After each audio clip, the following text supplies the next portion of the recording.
Estimados estudiantes, muy buenas tardes. Espero que se encuentren muy bien. Bienvenidos a esta quinta clase del curso de procesos biológicos. A partir de esta semana vamos a pasar a otro capítulo, a otra unidad en la cual iniciamos el estudio de la célula. Por eso es que el tema de la clase de ahora es Fundamentos de Biología Celular. Les pido por favor que luego de asistir a este video explicativo puedan revisar este caso que se encuentra publicado en su aula virtual. En este caso van a poder ustedes ver la utilidad y la trascendencia en la parte clínica de las células madre. Actualmente estas células, tiene que ver con el tema de hoy, evidentemente células, tienen un gran potencial y se usan en la terapéutica médica para diversas enfermedades, incluyendo, por ejemplo, el cáncer y otras enfermedades en las cuales hay una pérdida de funcionalidad a nivel celular. ¿Sí? Entonces, este caso, por favor, va a complementar perfectamente la clase de hoy. La agenda del día de hoy es conversar sobre teoría celular, propiedades de la célula y también distinguir de manera preliminar entre lo que es una célula procariota y una célula eucariota. El objetivo de hoy es que al acabar la sesión ustedes estén en capacidad de poder identificar las propiedades de la célula y también la aplicación de estos conocimientos en la parte médica. Este esquema lo vimos en la primera clase cuando nos reunimos por primera vez y aquí comentábamos de la importancia, una propiedad de la vida, de todo ser vivo, que es su organización compleja. ¿Qué significa esto recordando? Recordamos que en la materia viva, por ejemplo en el ser humano, vamos de niveles simples como niveles atómicos, niveles bioquímicos, los cuales se van agregando a niveles más complejos, por ejemplo, moléculas, macromoléculas, organelas, que son supramoléculas, por ejemplo, y llegamos a células. Las células se organizan en tejidos, estos tejidos en órganos y así respectivamente hasta alcanzar el nivel de individuo. Entonces, recordemos que los fundamentos bioquímicos soportan la vida. Hasta este punto del curso ya hemos hablado de bioelementos y biomoléculas. Vamos ahora a empezar un nivel ya superior en el cual estas moléculas ya van a estar organizadas y van a formar parte de lo que es la célula, ¿no? Entonces, vamos a ver aquí a nivel celular. Y también recordemos que se considera a la célula como la unidad fundamental de la vida. Todo ser vivo parte de la premisa que está compuesto por una o más células. Entonces, los niveles bioquímicos son niveles abióticos y a partir de la célula ya hablamos de un nivel biótico, un nivel con vida. Es importante remarcar que el estudio de la célula tiene una historia. Actualmente sigue esa historia haciéndose un camino. Pero esta ciencia de la célula inicia en el siglo XVII, cuando Robert Hooke observa por primera vez células de corcho. ¿Cuál es el detalle en este acontecimiento histórico? Que Robert Hooke lo que observa son células muertas del tronco de corcho. En ese tronco de corcho, él lo que observa son espacios vacíos. Como ya comentaba, eran células muertas, por tanto no había citoplasma o inclusiones. Entonces, él al observar esos espacios vacíos parecidos a unas celdas, es que en inglés le llama cells, que ya en la traducción al castellano le llamamos como células, ¿no? Como celdas vacías. Históricamente, quien observa por primera vez a las células, ¿no?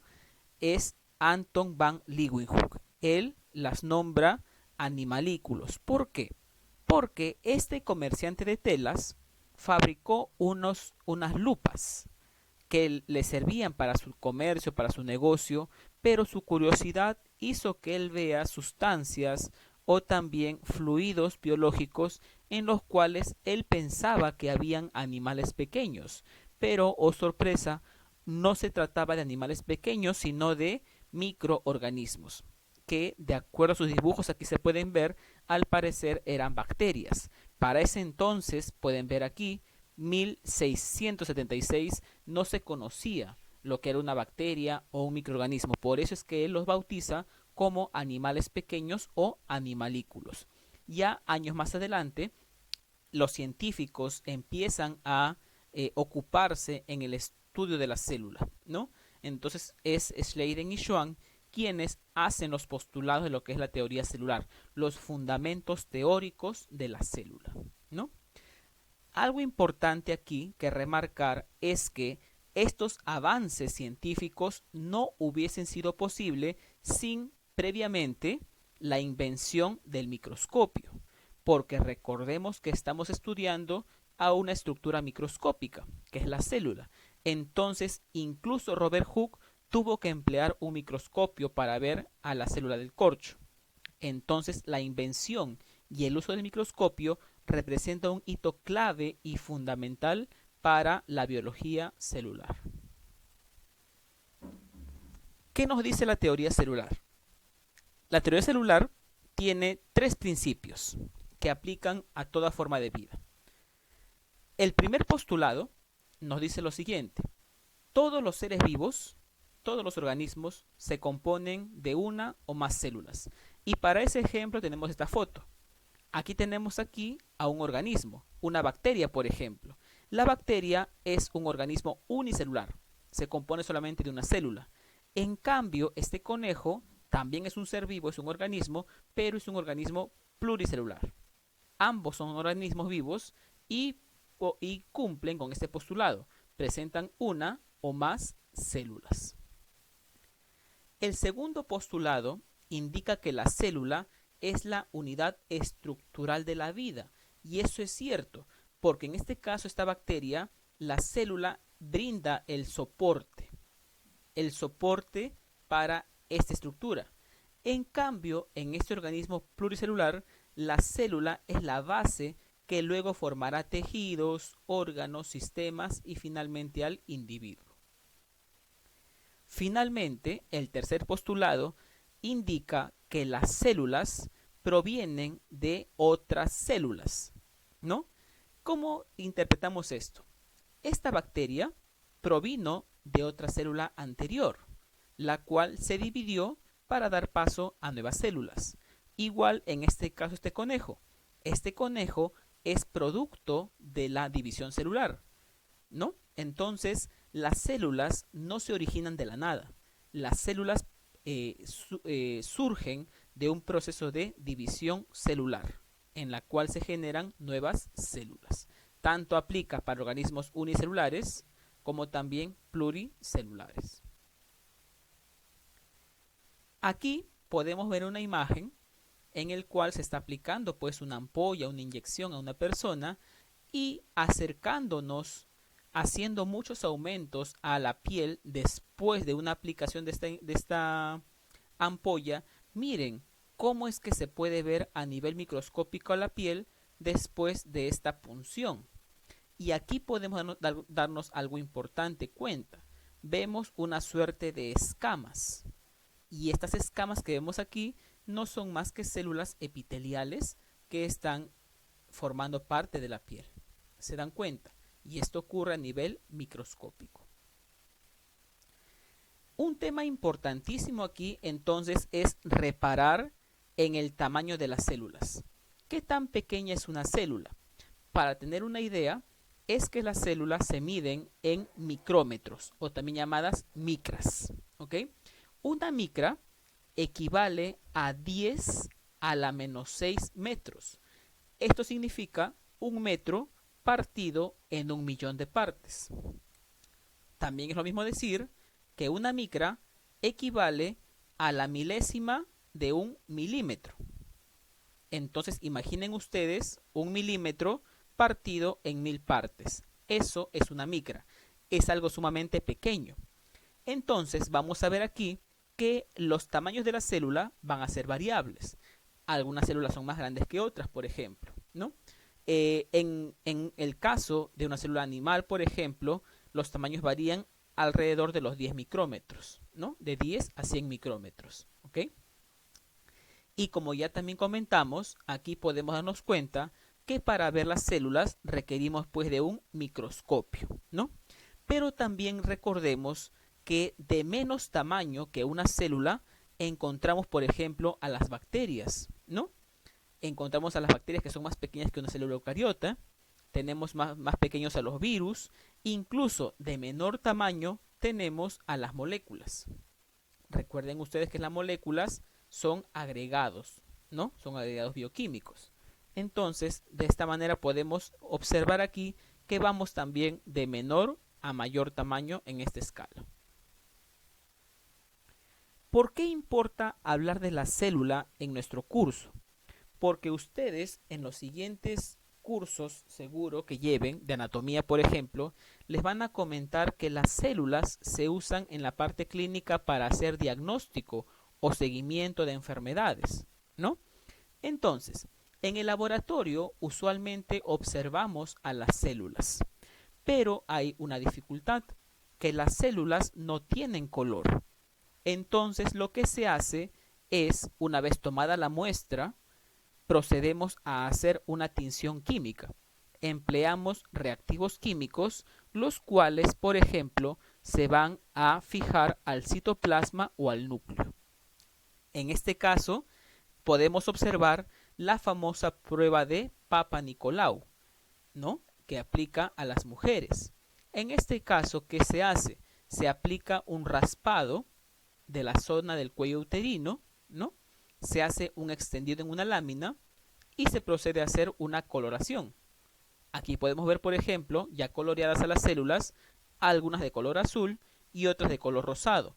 Pero hay que reparar aquí que estamos hablando de células humanas, por tanto somos eucariotas.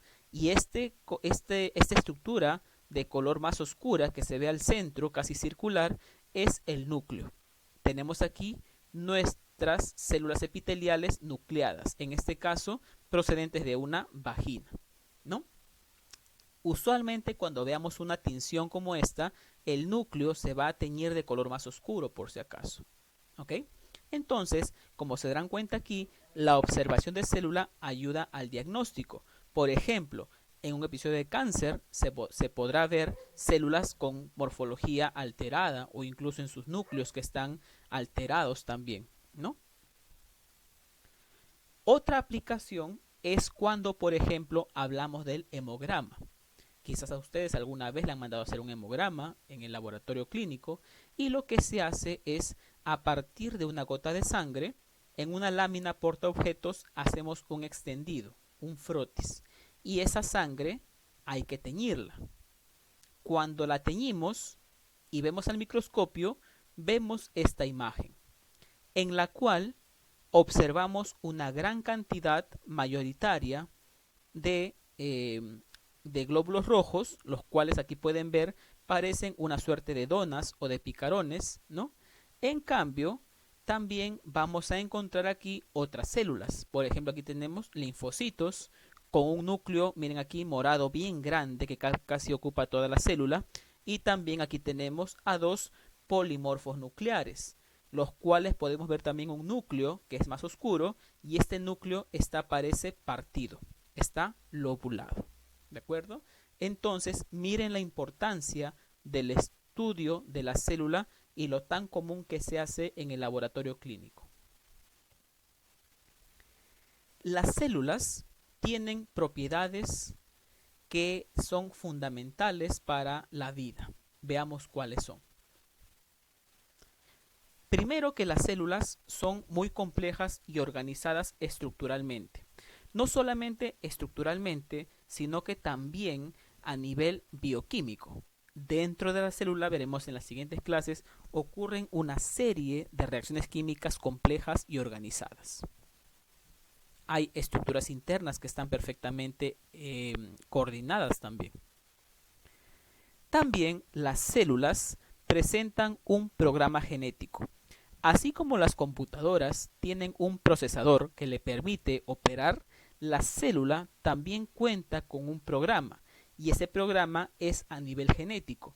En el núcleo, por ejemplo, de los eucariotas, encontraremos al genoma, al ADN, en el cual se codifica el funcionamiento de la célula y este rige su funcionalidad. Otra propiedad de la célula es que tienen la capacidad de reproducirse. De hecho, en nuestros tejidos, comúnmente las células están regenerándose y esta regeneración implica una división celular, una reproducción, ¿no? Otra propiedad importante en la célula es que ocurre una serie de complejas reacciones químicas. Estas reacciones químicas sostienen nuestra vida. Por ejemplo, cuando hablamos de respiración celular, cuando hablamos de metabolismo del hierro, metabolismo del calcio o de cualquier elemento químico, el ciclo de la urea, por ejemplo, ocurre a nivel celular, ¿no? Y aquí también implica una serie de moléculas que participan en estas reacciones, que son reacciones químicas muy coordinadas y ordenadas también, por ejemplo. Las células también reaccionan a estímulos, tienen esa propiedad de sensibilidad también. Las células procuran mantener una homeostasis, un equilibrio. Por ejemplo, el nivel de pH va a ser regulado a nivel celular, recordemos, gracias a los tampones o buffers, ¿no? Y también las células tienen la capacidad como base de la vida de poder evolucionar o adaptarse a nuevas condiciones. ¿Se dan cuenta? La célula tiene 7 propiedades fundamentales que son casi muy similares a la de un ser vivo, ¿no? Aquí a la derecha pueden ver ustedes un corte histológico, esta es una foto real de células intestinales, de enterocitos, en los cuales podemos ver a la célula, su núcleo más oscuro y en la parte superior las microvellosidades intestinales, estas proyecciones. Y abajo la misma célula, pero en una recreación ya más estilizada, ¿no? Como lo vemos en los libros, por ejemplo. Hasta este punto hay que comentar que tradicionalmente clasificamos a la célula en dos grandes tipos. Puede ser un tipo, la célula procariota, y otro, la célula eucariota. Veamos ahora las características fundamentales de la célula procariota. Para no olvidar, ¿qué significa procariota? Proviene de dos voces griegas. Pro, antes, y carión, núcleo.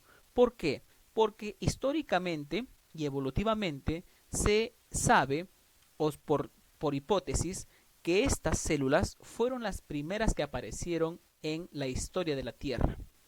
Y estas células estuvieron antes del núcleo. Estas células procariotas no poseen un núcleo definido, sino que dentro del citoplasma el ADN está suelto, no está rodeado de una envoltura nuclear. Por eso se le llama procariota, ¿no?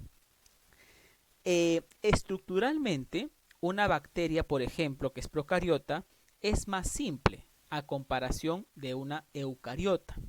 ¿Qué más? También sabemos que los procariotas poseen su ADN en forma de cromosoma, ¿no? Que es un gran contenido de ADN, pero también accesoriamente pueden tener plásmidos, que son estructuras de ADN más pequeñas, ¿no? En una procariota no encontramos sistema de endomembranas. ¿Qué significa esto?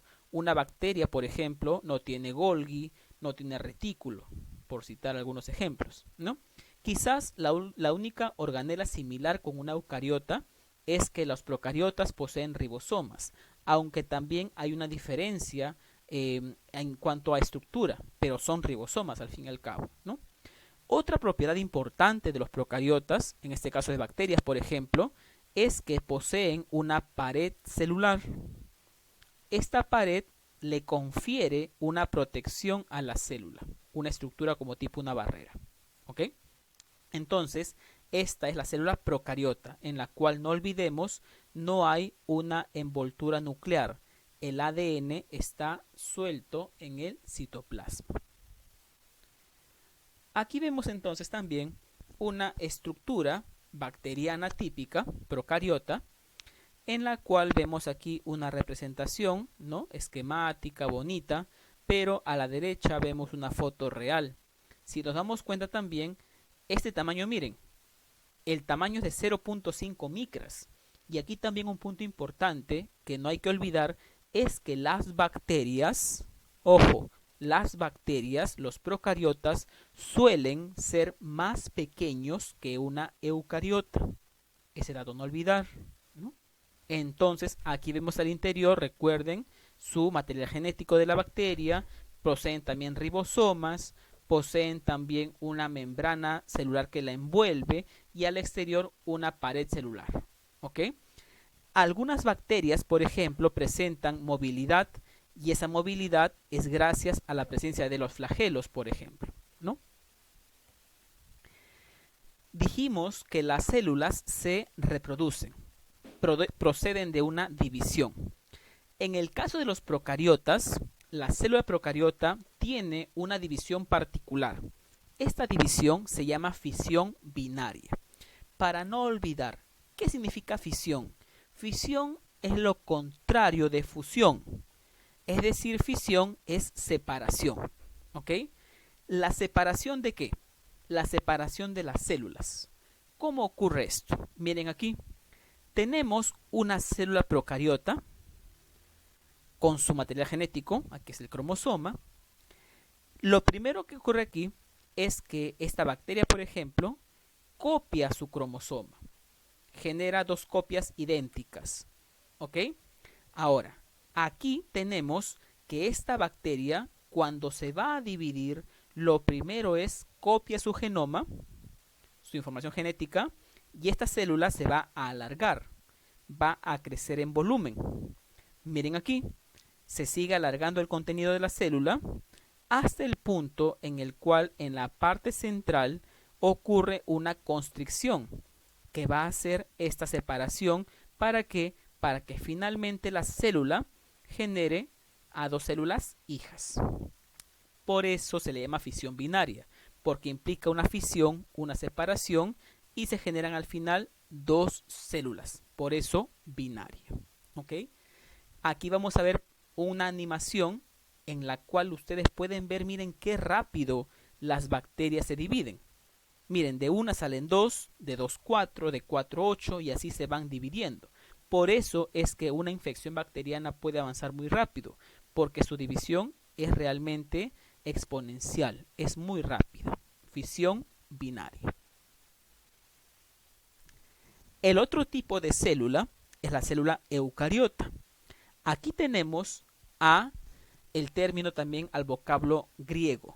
Eu, verdadero, y carión, núcleo. ¿Qué ocurre aquí? Nosotros, por ejemplo, los humanos, así como las plantas, los hongos, por citar ejemplos, somos eucariotas. Tenemos esta célula. Esta célula también históricamente, evolutivamente, se teoriza que apareció después de la procariota. Primero fue la célula procariota, históricamente, y después apareció la célula eucariota. Nuestra célula es más reciente. ¿Ok? La principal característica aquí es que los eucariotas, la célula presenta una envoltura nuclear. El núcleo es un núcleo definido. Esta envoltura nuclear se llama carioteca, ¿no? Dentro del núcleo se encuentra concentrada la mayor parte de información genética, nuestros cromosomas, por ejemplo, el ADN, ¿no? Además, estructuralmente pueden aquí ver que la célula eucariota suele ser más compleja estructuralmente. ¿Por qué? Porque aquí encontramos sistemas de endomembranas, retículo endoplasmático, Golgi, por ejemplo, además de otras organelas, membranosas y no membranosas. Desde la siguiente clase vamos a empezar a estudiar la estructura de la célula, ¿no? A diferencia de la célula procariota, que era más pequeña, la mayor cantidad de células eucariotas son de mayor tamaño a comparación de las procariotas, ¿no? Y también la diferencia es que en cuanto a su reproducción, porque la célula eucariota suele reproducirse mediante mitosis o meiosis, formas de división, reproducción que veremos en las siguientes clases. Ahora, cuando hablamos de células eucariotas, realmente en nuestro cuerpo hay una gran diversidad de células eucariotas. En cada tejido encontramos una variedad de células. ¿Ok? ¿Cuándo ocurre esto? ¿Cuándo es que, imagínense ustedes, cuando recién fueron ustedes fecundados, ¿no? Partieron ustedes, y yo también, todos, venimos de la unión de un óvulo y un espermatozoide. Entonces les invito a que reflexionen cómo es que a partir de un óvulo y un espermatozoide somos lo que actualmente somos. Un organismo con diversos tejidos, diversos órganos muy complejos y organizados. Y esto ocurre cuando estábamos en la etapa embrionaria, en el útero materno. En ese momento, las células troncales, las células primitivas de nosotros, se empiezan a diferenciar. Por ejemplo, aquí, unas células se vuelven células nerviosas, otras se vuelven sanguíneas, otras musculares, otras de tejido conectivo, otras tejido, por ejemplo, con óseo, por citar ejemplos. Entonces, realmente, a partir de la fecundación, miren, se generan hasta alrededor de 250 tipos, los cuales pues conforman nuestro organismo actualmente, ¿no? Y esto es maravilloso, ¿por qué? Porque esta diferenciación celular se encuentra programada a nivel genético y también aquí participan señales químicas, por ejemplo, hormonas que dan ese switch, esa orden para que las células puedan diversificarse y formar estas estructuras. Aquí presentamos también una foto, una microfotografía en la cual podemos ver lo siguiente. Miren, este es un extendido de una mucosa femenina, de mucosa vaginal. Aquí ustedes pueden ver, voy a señalar con el puntero, una célula vaginal, una célula epitelial. Miren lo grande que es. Ahí está su núcleo más oscuro. Aquí tengo neutrófilos posiblemente, polimorfos nucleares, ¿no? También su núcleo trilobulado. Pero quiero que reparen en algo. Miren estas estructuras que están aquí también oscuras. Esto que veo aquí en formas alargadas son bacilos, son bacterias. Y también veo aquí en cocos, en pares, son bacterias. Me importa mucho aquí que por favor reconozcan y comparen los tamaños. Eucariota también el tamaño grande y procariota, bacterias, lo pequeño que son. Y aquí incluso dentro de esta eucariota encontramos a una bacteria que causa una enfermedad, la gonorrea. Miren aquí, entonces vemos que dentro de la bacteria encontramos a estas estructuras en parejas que son las neiserias. Posiblemente esta foto, esta muestra, proviene de una mujer que tiene gonorrea. Pero reparen en la diferencia de tamaño que hay. La eucariota es más grande que las procariotas. Ahora, ¿dónde encontramos células? ¿Dónde encontramos a estas células? Evolutivamente, nosotros procedemos de un ancestro común. Cuando empezó la vida en la Tierra, hubo una primera célula, la cual llamamos Luca. ¿Por qué Luca? Proviene del término en inglés que se llama el último ancestro común universal, ¿no? Esta célula primitiva que fuese como nuestro bisabuelo biológico, en el tiempo, en la evolución, se fue diversificando. Por una parte, se especializó en lo que son las bacterias, el gran dominio de bacteria. Otra especialización se dio parte en las arqueas, que también son procariotas.